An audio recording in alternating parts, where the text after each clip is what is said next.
minutes. And then providing feedback on some of that initial analysis. So having your contact information that we could say, this is what we shared about. Is this consistent? Are you seeing kind of some of these themes that came out? So as I mentioned, this recording is going to only be shared amongst the researchers here. That won't go out to the general ELCC group.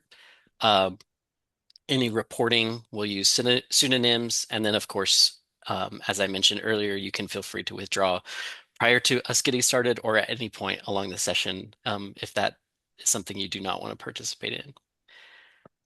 I And will we, share. Oh, go ahead. I was just going to add that we do have IRB approval for this study. So this is all on the up and up.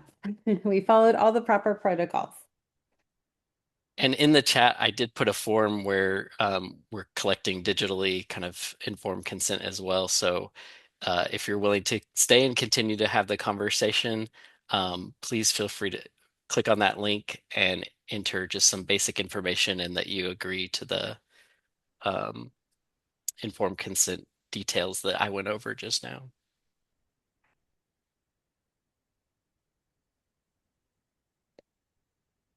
And if you have any questions before we get started, or you're unsure if you want to participate and just want to ask some additional questions, we are happy to answer those as well.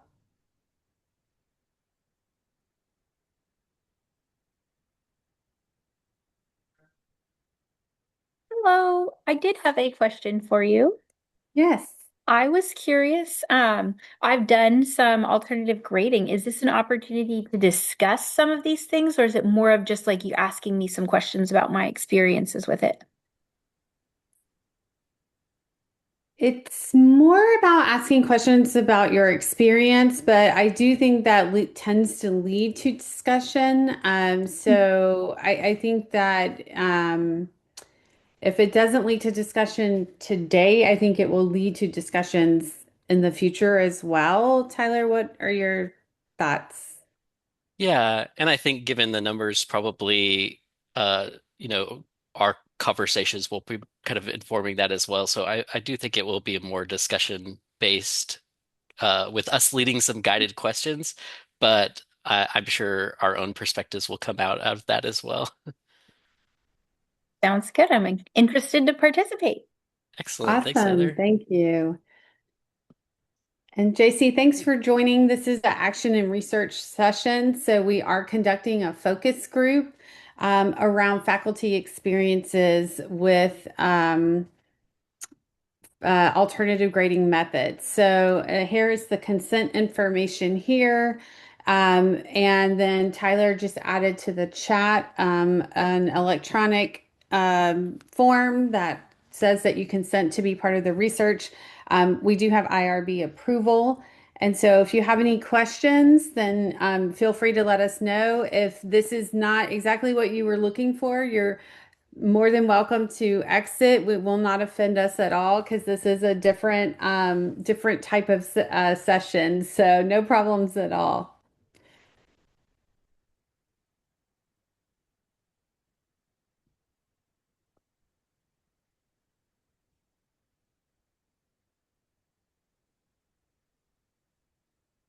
All right. Do you think we should get started or do you think we should wait another minute or so? I think probably good to go. I'll try to uh, monitor the chat and we can kind of inform anybody else that comes in. Yes. And you'll also see me taking some notes, even though this is recorded. I tend to take notes during focus groups as well. So if you see me look away, I'm just jotting down some notes. Please don't be offended. I am listening. So, Lee, you told us a little bit about this, so maybe repeating that, but also, Heather, we'd love to know, like, what's the subject area and modality that you're currently teaching or supporting, and what kind of alternative grading practices have you been using?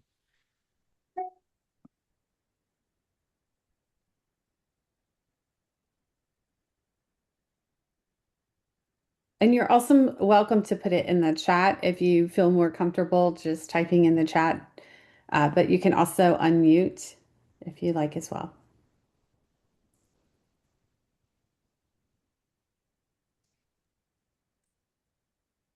was not sure if I missed that. Were you just asking that of Lee, or did you want me to also Oh, respond? whoever wants to jump in, yeah. So at any point along our conversation, feel free to jump in.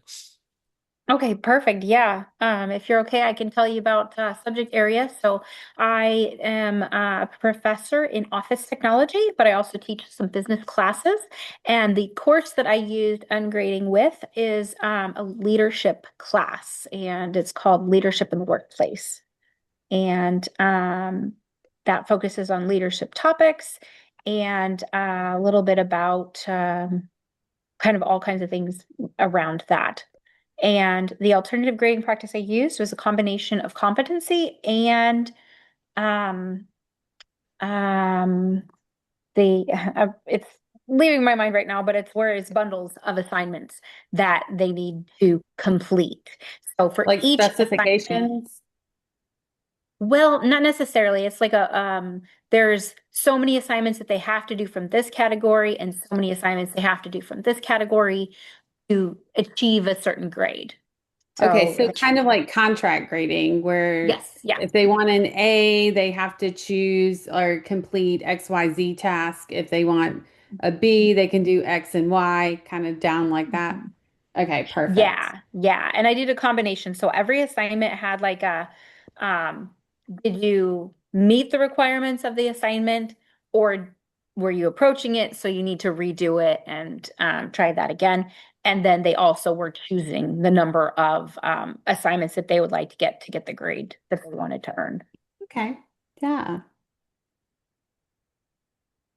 You had mentioned supporting faculty in a alternative grading approach. Is that right? Yeah, we have a grading like a program at our faculty resource center at the UCCS Colorado Springs.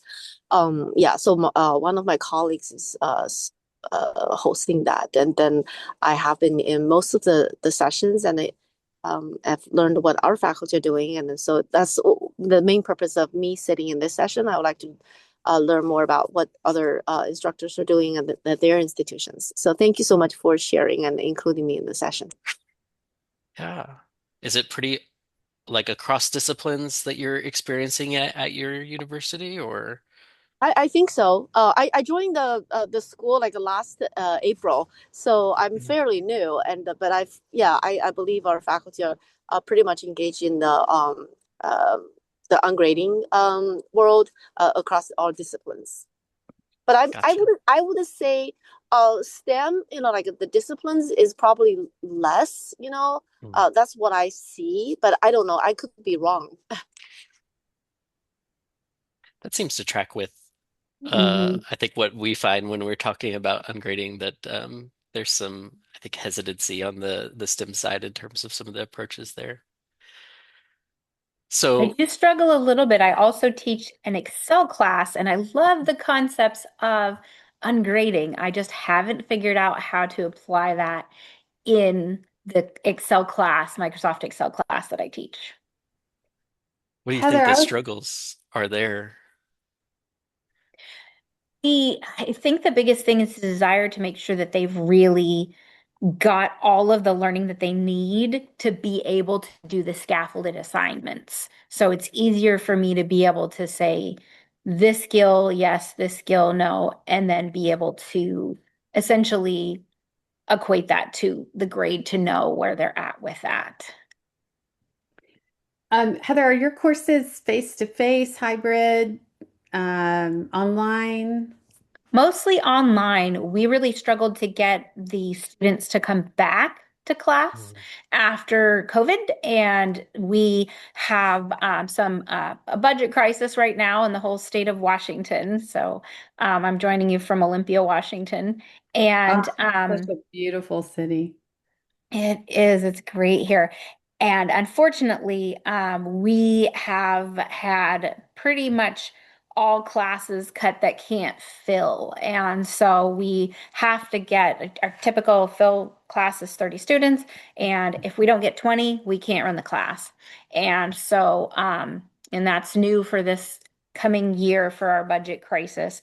And so, um, it's students are only taking classes that are offered fully online a lot of the time. So we've been struggling to get the in-person enrollments. And I do work at a community college, so it's a little different than the university where students are a lot of the time more expected to be in person and their whole life and their whole world is their Hmm. education.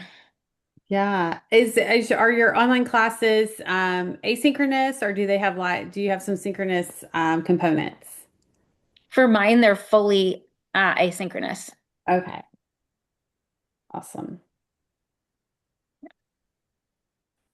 Awesome. All right. So our next question is really just kind of understanding how you were introduced to alternative grading practices. What brought you to this concept or practice?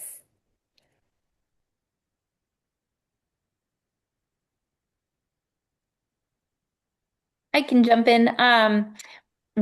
At our college, we are very encouraged to use creative ways to try new things, and we're encouraged to think outside of the box and supporting our student. And so we have a group of faculty that's very interested in ungraded, and we have communities of practice. So we will have those start at our campus, and then I joined in with that talking with those faculty, and I am currently leading one of the communities of practice for ungrading and what that looks like, and having that connection of others that feel similarly with how grading can be a big detriment to students' learning experience. So it's learning from mostly the colleagues around me and then getting involved that way. Awesome. Sounds good.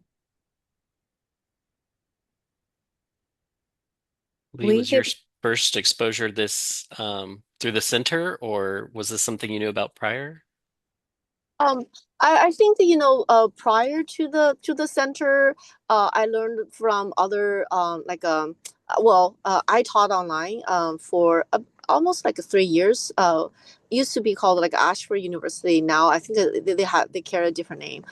So I did not get an opportunity to try the ungrading, but I learned from other colleagues. They try some like a formative assessment, not really just like a putting the grades in, but then using as a way of to engage students more in focusing on the process, and then to really just engage them in the process, for for the benefit of learning. So I learned a little bit about that, but then I think formally I think it's through the center, through my colleague.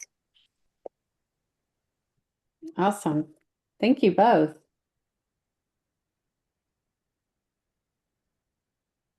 So you, Heather, maybe alluded to this a little bit in your last response, but what made you decide to adopt those alternative grading practices? Or maybe you can speak about, since both of you familiar with kind of the faculty learning communities and some of those, like what do you hear from other colleagues as well of why they adopt these practices?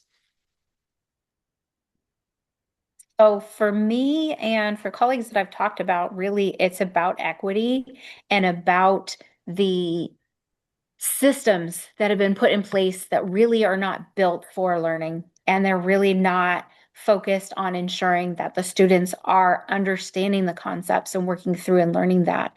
And instead, it's this focus on I have to get an A. What can I do to make the teacher happy and give me an A, as opposed to what can I do to learn this concept and really understand it?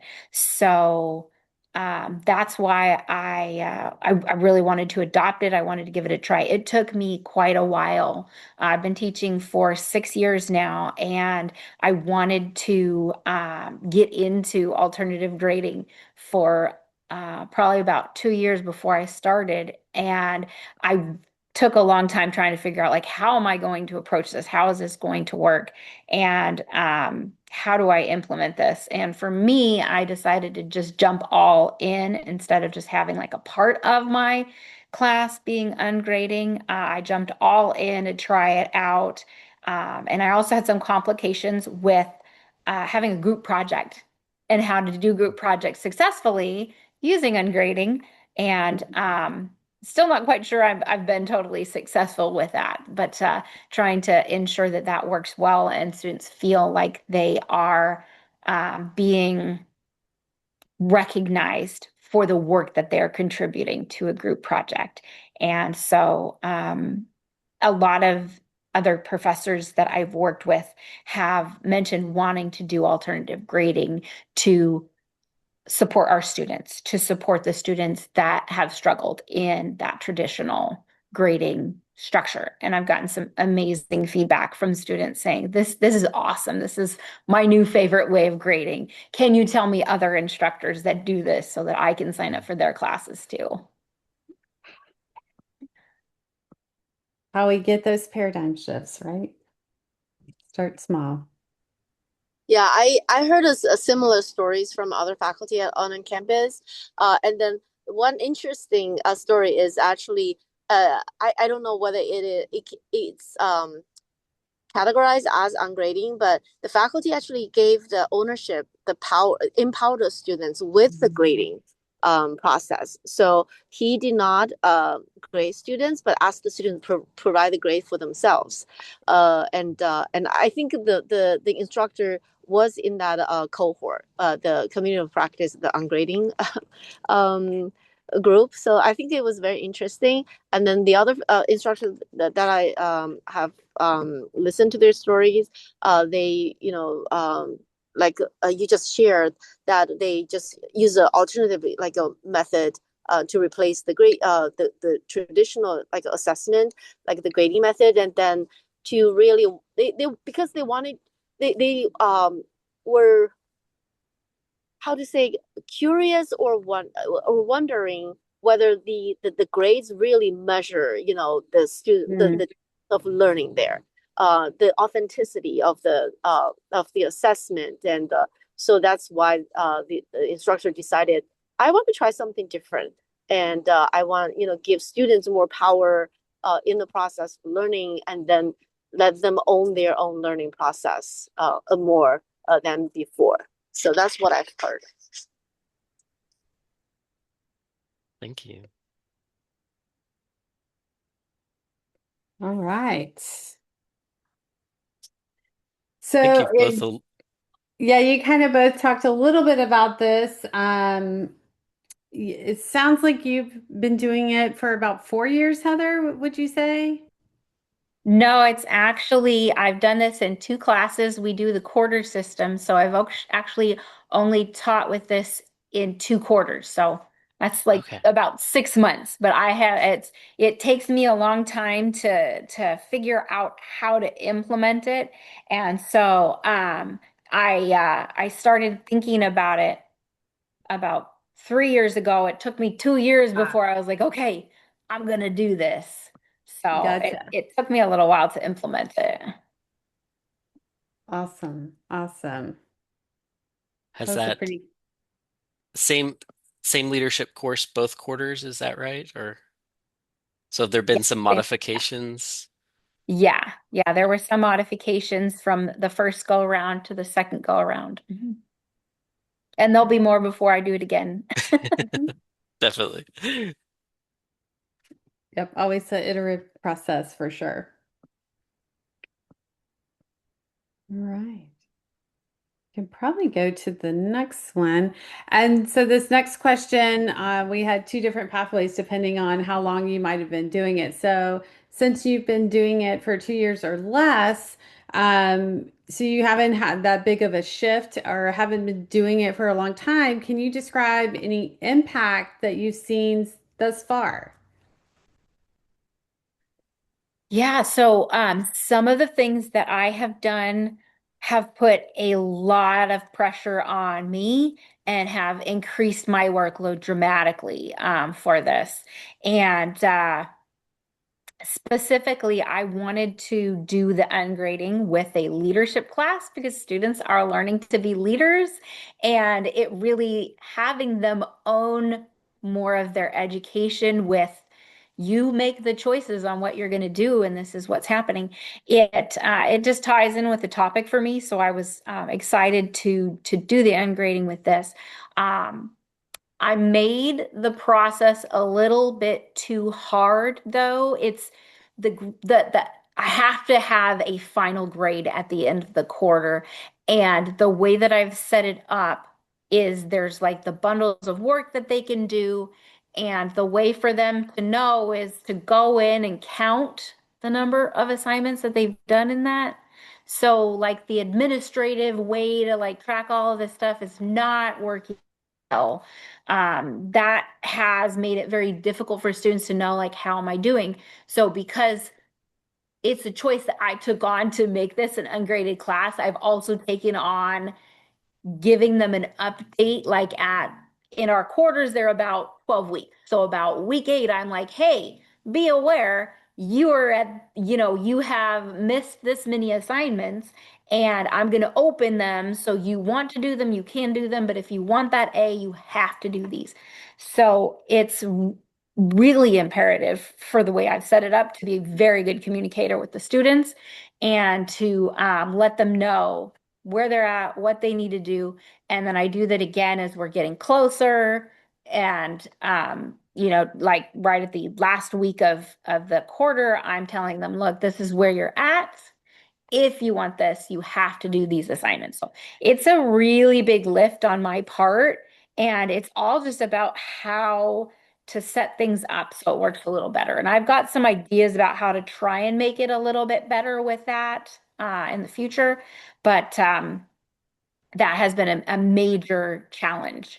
However, all of that hard work has paid off really well. The first time I taught the class, we consider success at our college C's and better for the instructor's perspective. If the student gets a D, they still have passed that class, but for instructor's perspective, they have to get a C and better. In the first class that I taught, I had 100% success rate.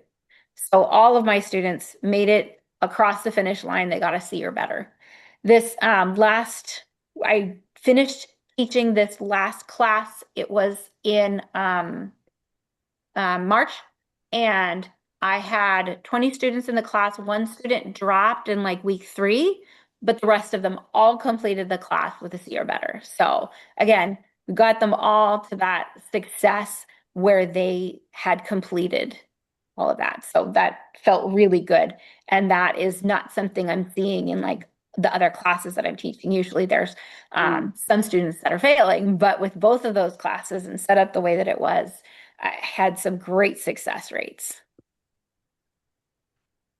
I was just about to ask if in comparison to the other or previous courses or other courses that you teach more traditionally, if you were seeing a difference. So you already took us there. A quick follow-up I had, Heather, was is that workload and kind of the extra things that you're doing, like personally, is that worth it for you? Do you value that trade-off or thoughts on that? I do, especially in that class, especially at that level, because those are usually students that are in their second year of their associate degree. So these are students that have already committed to this. There's other students that will take this class, but mostly it is specifically within the office technology degree. So these are students that are going through my program, and I have a lot of vested interest in them being successful as well. However, I don't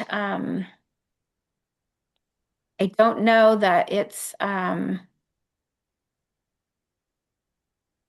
if I were to try and do this for my Excel class, which has, we run this as is at least 120 to 150 students a year. So a lot more students than my 20 to 30 each quarter that I teach this leadership class. So it's a lot more. That would be just too much to try and do it that way if I were to try and teach all Excel classes utilizing the same setup that I have here. It's not sustainable. Thank you.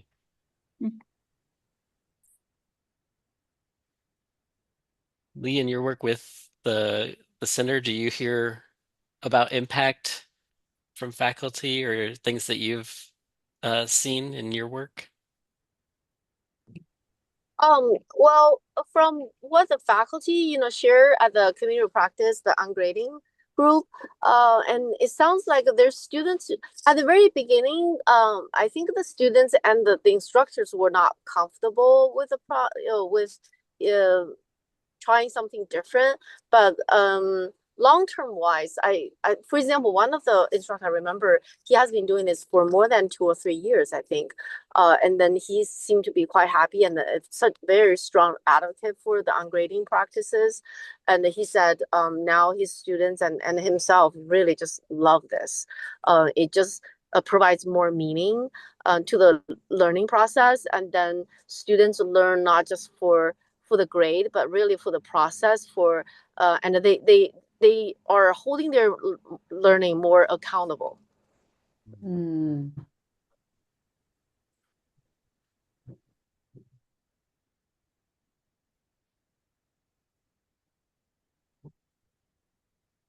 Skipped a question there. Thinking about this experience and kind of the movement from maybe a traditional based grading model to what alternative practices you're seeing on your campus or that you're employing, has it changed your teaching practice broadly speaking? Does it look different after adopting some of these approaches? One of the I guess kind of cool things is I felt so much more comfortable with grading that I wasn't like causing harm by taking a point off here for this or taking a point off there for that. And I felt like it was so much more an authentic experience of giving feedback that it wasn't like you've made a mistake. You just did this. I can't believe, submitting something that isn't perfect, which is often the perception of students, that the students think that we have that perception. And unfortunately, it like I said, the system in a way that make it very difficult to take out that emotional component and just allow learning to happen.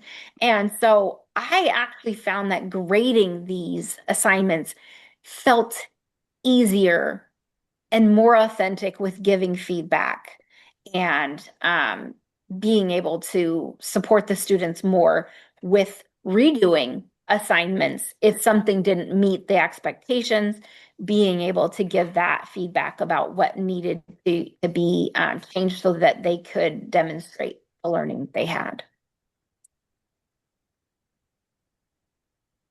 That's what I've heard too.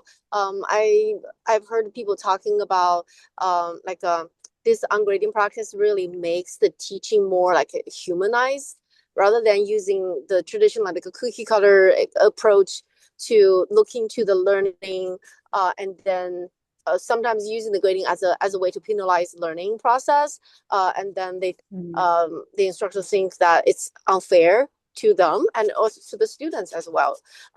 And so yeah, I think what I have heard and I've seen is same to what you have shared, Heather.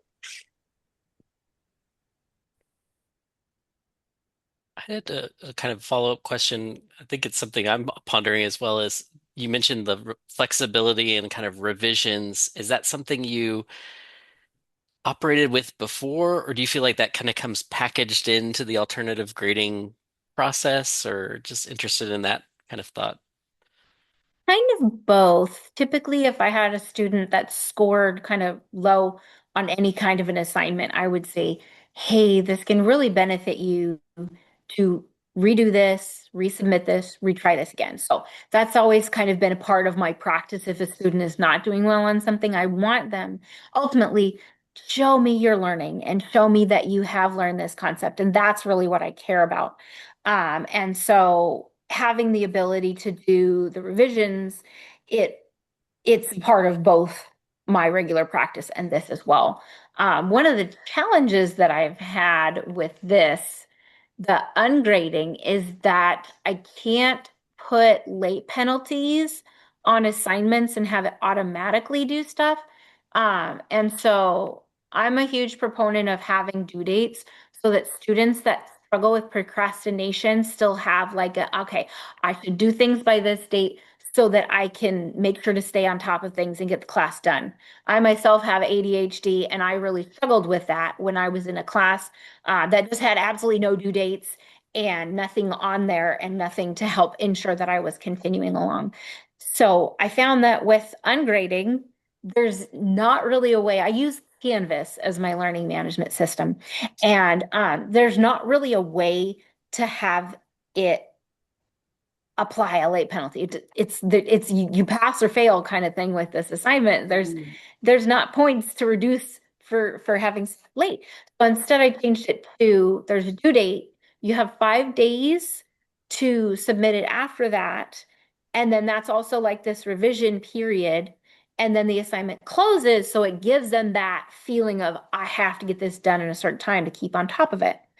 Um, and I have found that that also is not the the best way to support students with being able to get things done at times because sometimes they will wait until the closing date to get it in, and then it's like, well, now you need to like resubmit for a revision, and so I'm trying to figure out a way for doing that the next time to where it's the due date, then just the get it submitted by this date, and then if you have an issue, then I will reopen for resubmissions for that. So um that's been a struggle that I've had to like change with what I usually do because I believe very strongly that there should be due dates to help students keep the pace with the class.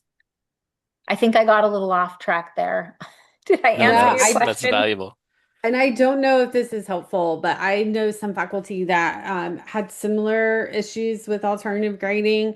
And what they did was they said if you turned it in by the due date, then you would be allowed to do revisions. Otherwise, you may not get the feedback and you would lose the chance to do the revisions. I don't know how helpful that, unless you had an excuse, right? Like a doctor's Yeah. note or, some reason why you were Yeah.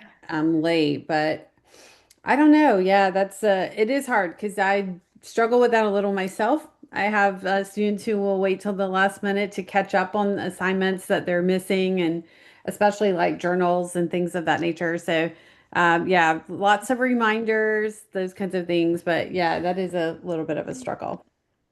Yeah, and I noticed with this class and the way it's set up in particular, is students are much more likely, since there's no late penalty, much more likely to wait until the date the assignment closes to submit it, as opposed to getting it turned in on by the due date. So that's something I've also observed. Yes, yes. So our next question is similar, and you've kind of danced around this a little bit as well. So again, reflecting on your alternative grading experience, in what ways did that shift to alternative grading influence or change your attitudes towards teaching as a whole? So not necessarily just grading, but teaching as a whole.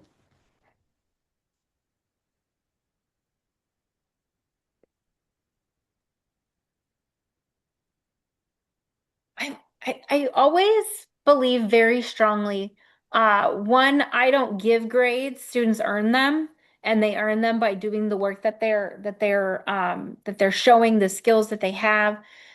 Um, I do feel like switching to the alternative grading gives the students more chance for autonomy and for feeling that control over things more than the traditional grading does.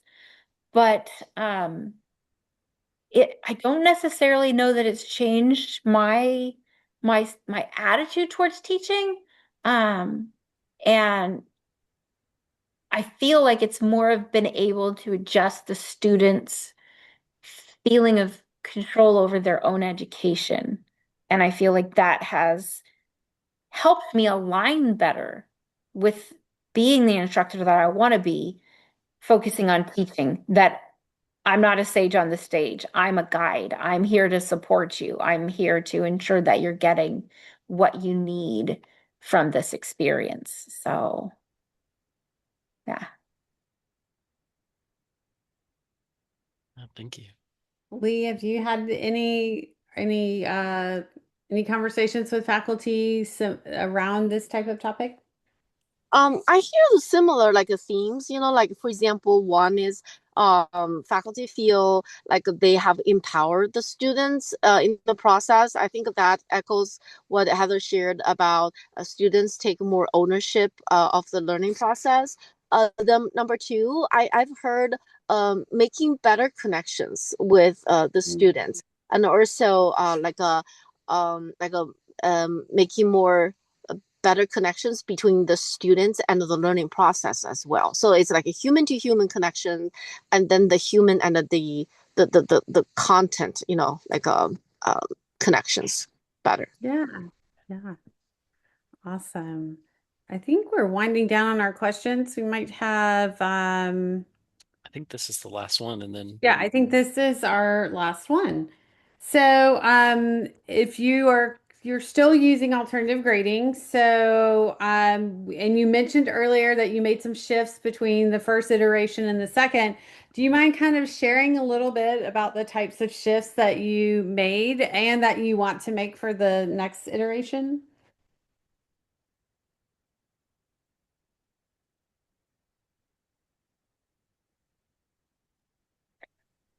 So, I have a unique position at my college. So I have what's called release time, and the release time that I have is to be faculty professional development manager. So I actually take brand new faculty through the tenure process, support them. I also am a part of the Center for Teaching and Online Learning, and in that capacity, I help all kinds of faculty with how to do all kinds of teaching stuff. So I get to do a lot of different things with my program. And one of the things I did was to document my journey through ungrading and what had happened. And I shared it with my campus through a newsletter that I like to put out. So I have a whole report here that I had created and some things for how I had done that. So when I first launched the class, I didn't realize how important it was going to be to share with my students what assignments they could miss if they wanted to get a certain grade, because I noticed that some students were missing some assignments that they needed to get. So that kind of tipped me off to um, the structure of how assignments are being a tracked, I guess, it was too complex. Um, so to support that, I gave some more guidance into what are the assignments you can miss, still get an A. What are the assignments you can miss and still get a B, and et cetera, et cetera. Um, so I gave better clarification, and I actually had to do that like during teaching in that first quarter that I was teaching this class, because it was a lot of students were missing things and they didn't realize how much they could miss or not miss. Um, then let's see. I clarified the group project. Since this is a leadership class, I felt is really important that they have a group project, that they work together as a group. It's hard to learn to be a leader if you're in a silo, even if it's a fully online class. So they needed to do some group work together. And the way that I had it the first year, um, since I have a business degree myself, I did a lot of group work. So I've learned a lot of things about what works better for a group and what doesn't. And part of that is having peer evaluations so they could let me know, hey, this student did not work as hard as the rest of them. And I gathered all of those peer evaluations from each of them, and also self-evaluations to kind of determine how that overall grade. So they would choose like the bundle of assignments that they wanted to do, and then they also needed to do this group assignment. And if they chose to completely not do the group assignment at all, that means the highest grade that they could get was a C. And so one of the things that I had changed was how I figured out how to calculate that grade in that second class, because the first class it wasn't clear. Students didn't know where they stood. And so it was difficult for them to know how that group project was going to impact their grade. So I made a lot of changes around that. And I'm still not fully there. And I need to make some more changes on how to make that group project work well. Um, let's see. Some just looking at the report that I had made to see if there was anything that's standing out to me. Students reported that there's much less stress with this grading system. I got lots Mm. of great feedback from students saying this is awesome. This is the best class I've ever taken. I love this way it's set up for grading and for getting responses. The check-ins that I do, I had a check-in at week 3, check-in week 6, and check-in at week 9. The check-in at week 3 was a lot more of that. I'm, not really sure about the grading and how, what it's going to look like. But at the end of the quarter in that week 9 is when the students were understanding um, how their grade was going to be calculated in the class. And the vast majority absolutely loved it. The ones that didn't were like, well, it's okay. It's easier for me if you just do regular grading. But nobody was like, this was terrible. I hated this experience. So Yeah. um, We there was a only lot of have really great feedback. Yeah, we only have about 3 or 4 minutes left. Do you want to pull up our next slide? That way, this is our contact information. Of course, we'll be in touch with you once we have a chance to kind of synthesize the transcript and just check in with you to make sure that we're representing your words the way that you intended. Lee, we have about 2 minutes left. If you have anything you want to add for that last question, if you have heard faculty talk about any changes they made from one iteration to the next. I have not actually, heard anything. I may have missed it because I did not participate in all the sessions. Sometimes I have my own consultations with my circle of faculty to support, and so I could not attend. Yeah, and I just screenshot your um, contact information, so I would love to get connected in the future as well. Yeah, I awesome. was going to actually pull up, this may be of interest to both of you, your work with faculty learning communities and faculty development. So, of course, we've got this kind of focus group. So, I think we'll continue to kind of look for participants for that. Kind of this is a nice way of jumping off for that.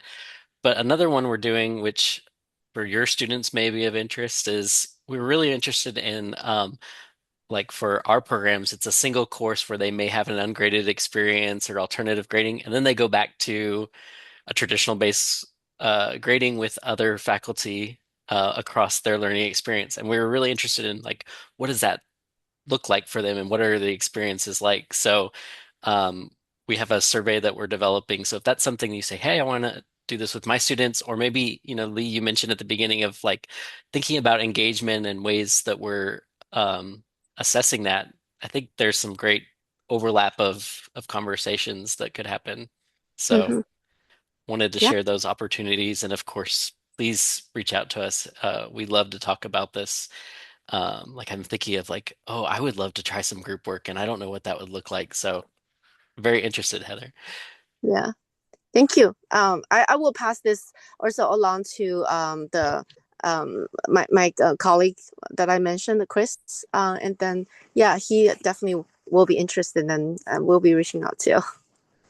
That's Awesome. awesome. Well, again, thank you for your time today. We are 60 seconds from our session ending, so we'll hang around for 60 seconds. Otherwise, enjoy the rest of the conference, and we appreciate your time today. Thank Thank you. you so much. Yeah, I Thank appreciated you. having the chance to talk about such an